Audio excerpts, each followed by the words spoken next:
I might be a little short, but I'm Susan Hammond, and I'm a Penobscot Nation tribal citizen, and I'm here today to talk about CDFIs.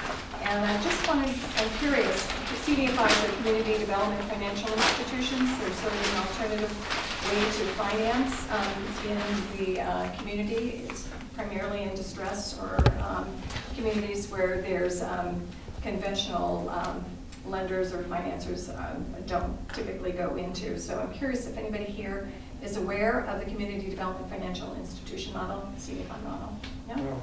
So this is new to everybody, good, for the most part. So I do have some materials, and sorry I'm having to come here, but this is just sort of a brief overview of the CDFI model. It comes from the U.S. federal government, Department of Treasury, and it was launched in 1994 to address access to capital in communities where you couldn't get access to capital because conventional lenders were not going in. And it could be Native American reservations, it could be in people of color communities, or low, high poverty areas. So typically, in the past, that might have been called redlining too. The banks were just not going into those communities and serving and meeting their needs. And also, it was often low-income people wouldn't qualify for some of the financing that was typically available at a conventional lending bank. So CDFIs were created to address that. They're very community-based, and they understand their community well, and so they understand what the community needs. And so it's a great tool. It's, as I said, it's been around since 1994. It's established through the Department of Treasury. They provide funding for CDFIs who want to get started. They provide technical assistance funds as well as funds to reloan to the people in the community that you're serving. And there is certain criteria that you have to establish, you have to put in play in order to create a CDFI fund. And they actually they're very community-based, so actually community-based banks are eligible, credit unions are eligible, non-regulated loan funds, and then also community development venture capital funds. So those are sort of the categories of what fits in a CDFI fund.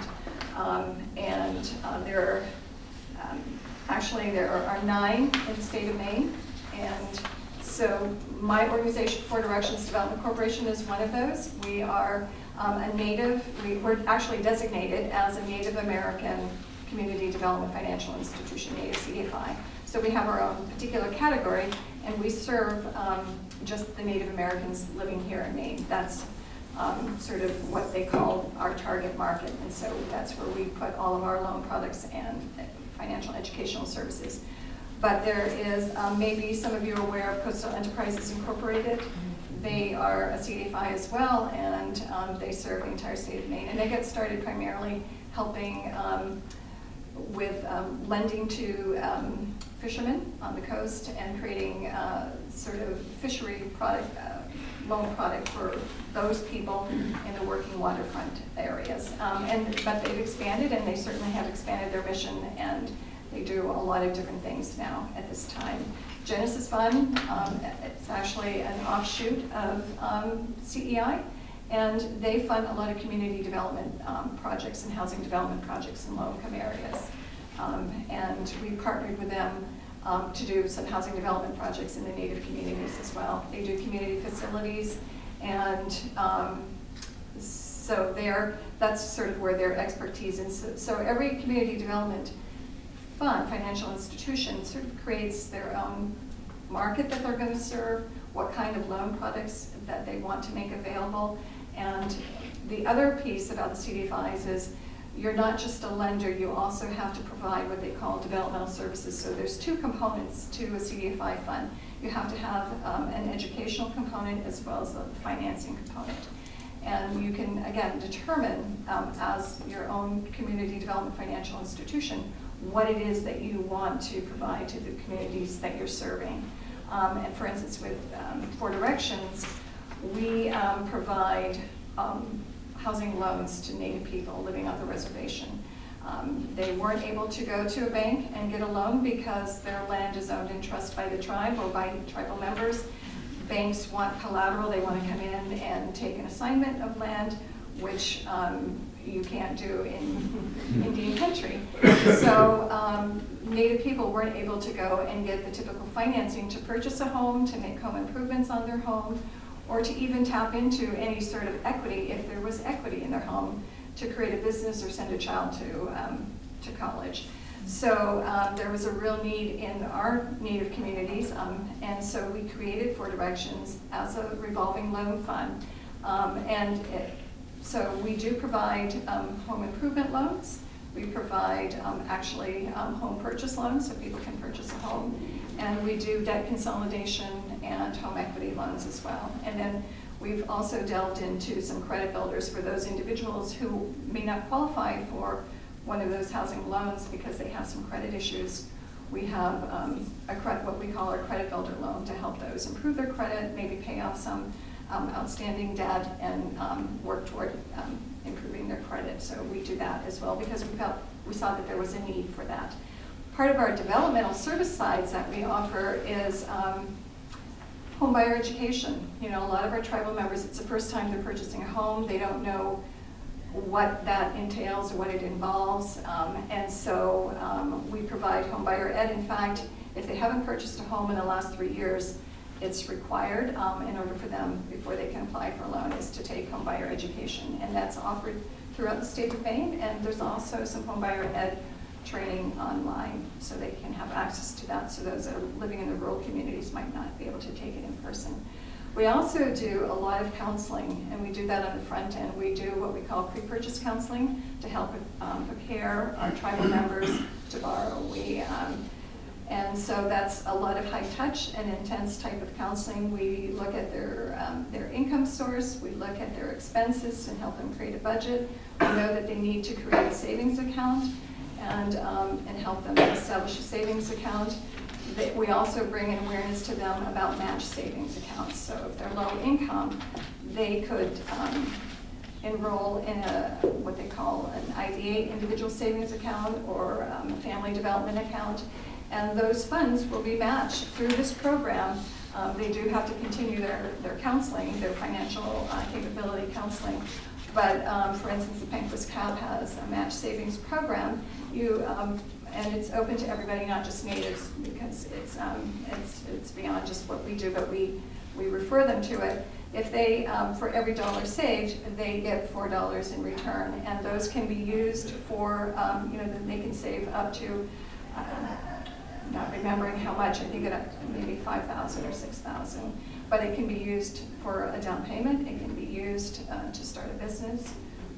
Sometimes it can be used to purchase a vehicle. So there's different uses for some of those match savings accounts.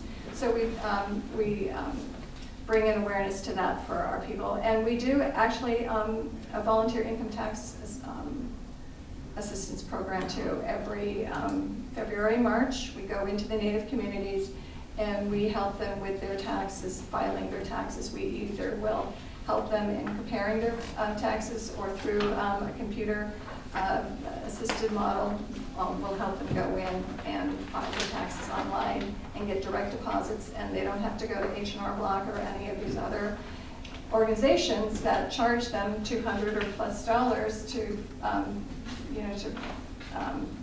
prepare their taxes for them. And then also too, we help them make those direct deposits so that it's going directly into their savings account. And where does the match come from? For the match savings? Yeah. In the past, it did come from the federal government, but that has since dried up. So there are other foundations that are now stepping up to provide that match savings. I think Maine State Housing Authority is also helping provide some of that match savings. So there are different sources that are used.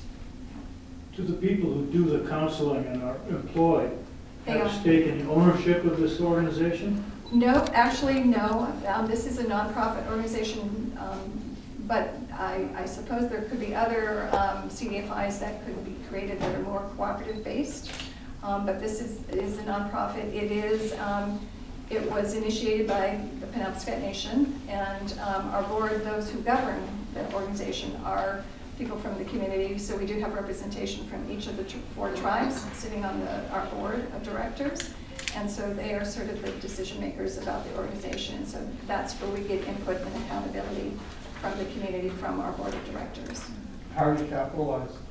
We, through a variety of sources, and it's sort of up to us to do that. The Department of Treasury, they do have a program and they provide, and it's competitive based, you have to apply, but they have funding to fund the operational side of the organization as well as the lending capital that you need to have. But it's not the sole source, and they don't intend to be the sole source, so you really have to go out and diversify your funding sources for that. And For Directions has gotten it from a variety of sources. We've had some capital campaign that we did over a 2-year period in the faith-based community, and we were able to raise close to $1 million. And those were actually investments into For Directions. They weren't grants, they were investments. So they, a faith-based church could invest up to $10,000 or more into For Directions. We would pay them anywhere from 0 to 2%, and 2% at the time was a good rate of return for some of those organizations. And then we take those funds, we put them together, and we make loans for those funds, and we pay them interest on an annual basis. They were typically for 4 or 5 years, but they have rolled those loans, those investments, to For Directions twice. So now that turned into 15-year money to the organization, because we do make 30-year fixed rate loans to our tribal members, so we have to have loan capital that is long-term. And we intentionally did a 30-year fix because we wanted our tribal members to have loans that were affordable and that was really comparable to what they could have gotten elsewhere. And they are low rate. We actually sort of flip the model that the banks use. We provide lower interest rates to low-income individuals versus those that are a little higher income. And so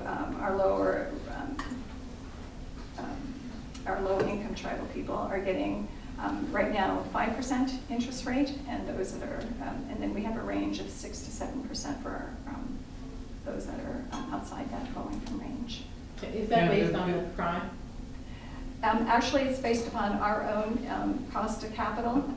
We do have some grant sources of loan capital, and we can, so that keeps our cost of capital down, but we do have to borrow it as well. So we've gone to, there are CDFIs that loan directly to other CDFIs, so we sometimes get a lower rate from them because that's their mission. And then we also go to banks, and through the CRA, the Community Reinvestment Act, they need to do to reinvest in the community, so we're able to get a discounted interest rate from them as well. So we typically like to keep our cost of capital no higher than 3%, and then we usually do a 2 or 3% spread with that cost of capital. And it's on the investments list too. So anybody with 5,000 minimum still? Yes, 5,000. You got 5,000 Yeah. bucks you're sitting on for retirement or something like that, instead of leaving it there in some other disgusting place, give it to For Directions instead. Or other CDFIs as well. Right. Yep. Yeah, it's just a great way to fund these community development financial institutions so that you're not dependent upon either the federal government or other sources, and you can create your own loan products. And we look at our loan products on a regular basis to make sure that it's meeting the needs of the people that we're serving. We adjust our rates accordingly. We really operate from a premise that it has to be affordable. And that's why we work really hard to keep it at 5, 6, or 7%, because above that, it's really difficult. And it becomes not very affordable for our tribal people. Our closing costs are very low. They're based primarily just at cost. We do have to do some of the typical things. We are actually a supervised lender through the state of Maine. We, because we do housing loans and we make mortgages, we are regulated for that reason, and so we became a supervised lender through the state of Maine, and we do housing mortgages, and so we have to make sure that we meet those federal regulations as well. And but we do still have some flexibility in terms of the underwriting. For instance, a lot of banks base solely the credit score on who they're going to lend to and what the interest rate they're going to charge. That is certainly one of the things that we look at, but it's not the only factor that we look at. And if they don't have a good credit score, we'll look at other ways that other credit that we can look at that will reflect how well they pay them, whether it's rent, utilities, a cell phone, or those other things that you can analyze how well they pay. So one thing with a regular mortgage, they tell you it's 40% of your take home or something that's supposed to go towards? Well, we do look at their income, and Well, the question is like, I always found the amount, like if you go to a bank, they tell you 40 or 50%, which to me is too much for, they're overloading people with debt. right, And and I'm that's, just yes, we curious do what you- look, that's one of the factors that we consider is their debt to income. Yeah. And there are two factors that we do look at. Their housing cost, we look at 30% is what our top amount is. But then we also look at their overall debt. What other debt do they have? And we have a top of 41%, so it can't exceed 41% debt to income. So that's one of the factors that we consider as well. We also, as I said, we do have what we call our financial and housing financial capability and housing counseling. If they've attended that, they get points for that as well. We do have a matrix where we determine how well they are in terms of the risk rating. So we look at their credit score. We do look at that. We look at their income. We look at their savings. We look at their debt to income, and we look at their developmental services. And then we look at things called our community indicators. Are they living in substandard housing? Are they living in overcrowded conditions? Is there a disability in the family? So we take those into consideration too when we make our decision. And we don't, no one person makes a decision. We have a loan committee. It's made up of tribal people sitting on the loan committee, as well as some bankers and community lenders. And they help us in that decision making as well. Are you able to serve all of the Native Americans in the state of Maine? We are. So we have made loans as far south as Portland and way up to Fort Fairfield, and then all in between. We do primarily serve the Wabanaki tribes here in Maine, the 4 tribes, but it's open to any Native American, and they just have to show their membership in a particular How tribe. many Native American CDFIs are there? When we got started back in 2001, there were less than 10. And now there are about 70, over 70 native CDFIs. East of the Mississippi, there are only 4. They're all I'm sorry? East of the only Mississippi, 4. only 4, and we're the only one in Maine. And actually, I think there's a new one in New York, but we were pretty much the only one in the New England area for a number of years. Do you offer loans for energy efficiency or clean energy for their homes? We do. We have energy efficient loans, and usually it's we discount the rate as an incentive, and they can use it for energy efficient home improvements with windows, siding, and doors, furnaces, energy efficient appliances, and then also for new construction. Awesome. Yeah. Is there anybody in the organization, employees, directors, supervisors, who profit from the fact that the organization is doing well? No. No. No. So there are no profits? There's no profits. We are a nonprofit, and all of our board of directors are volunteers. They don't get paid to sit on the board, and we're a very small shop. There's only 5 of us. I'm one of the founders of the organization. I worked for Penobscot Nation at the time as a housing director, and we saw a real need for loan capital in our community for housing, and that's probably why you're seeing in many Native American communities, a lot of the homes are in disrepair. It's because they just don't have access to funds to make repairs. It's not because they don't have private ownership, because they don't have the funds. They can't go to the bank and get funds to make repairs on their home. So that's one of the things that we felt it was important for us to do. Also, too, on a lot of tribes, the housing authority is often the one that is the major provider of housing in the Native community and money for repairs. But we wanted to really empower people so that they didn't have to wait until housing authority got funding to do that. We wanted them to be able to make the decision when they needed repairs in their home.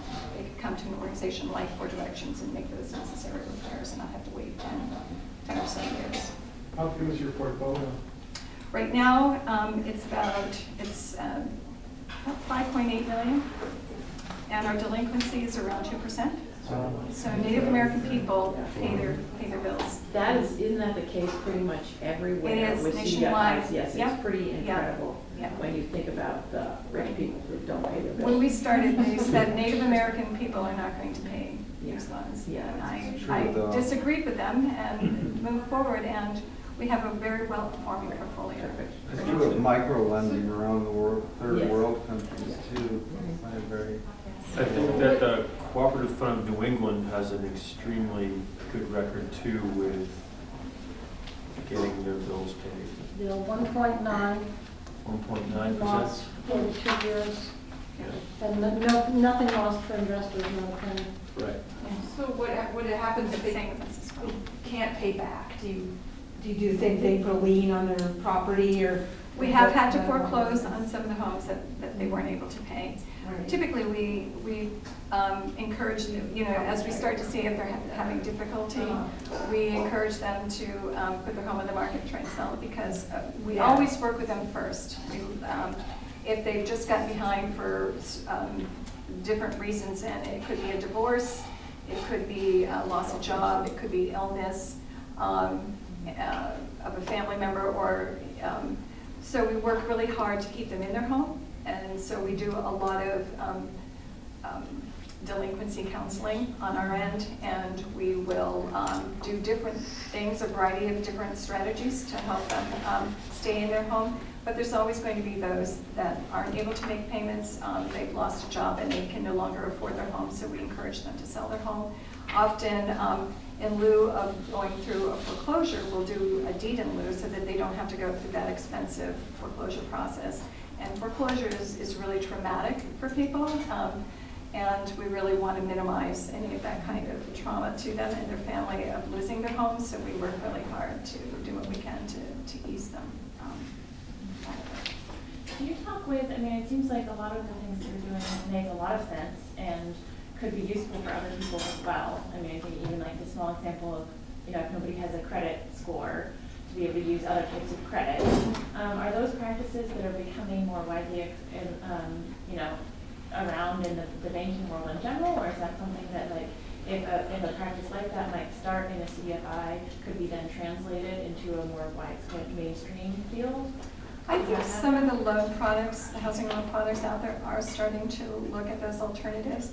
I think even some of the credit, the FICO credit scoring, are starting to look at some of those other factors as well when they're establishing a credit score. So there is, I think, some movement afoot for that, but I don't know how quickly they're moving on it. Do you share those successes with other types of banks? And I don't know if there are like CDFI, credit union, and bank conferences or something. There is. There's actually a trade association Yeah. for the CDFIs, and it's called Opportunity Finance Network. They have an annual conference, and the CDFI world has been growing because it is a great alternative financing for people that need this kind of financing and don't have access to it. And there is a lot of innovation in the CDFI world in terms of the types of products and services that are being offered. And it really comes from that and people coming together and sharing what they do. And we've learned from others as well.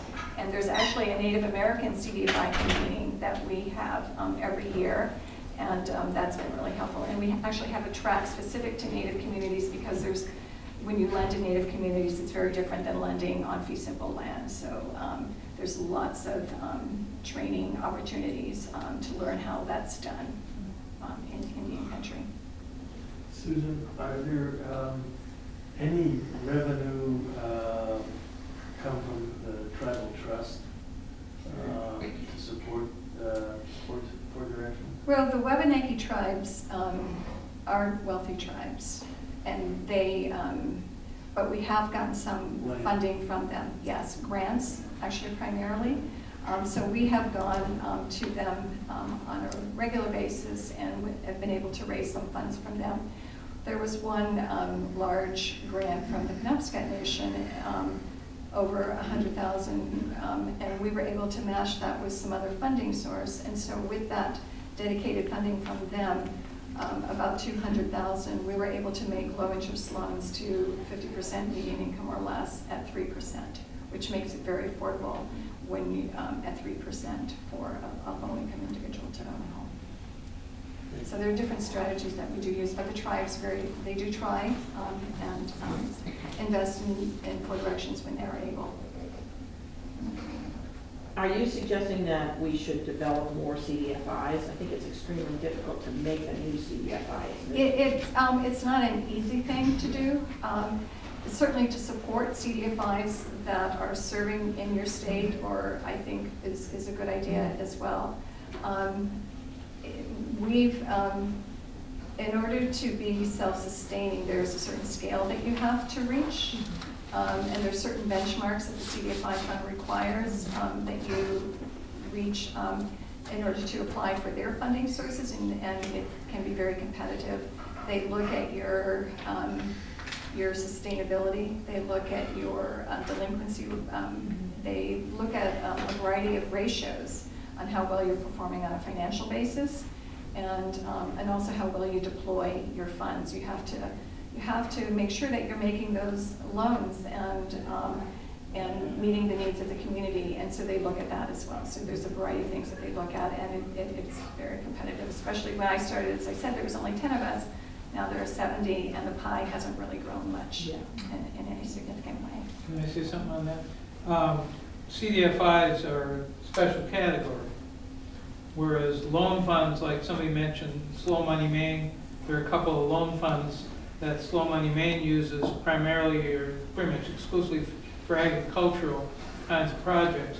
But those can be much more informal, and there are 2 small loan funds already in existence. They're just basically a bunch of folks that get together and do loans. So you can do something a lot more informally as well.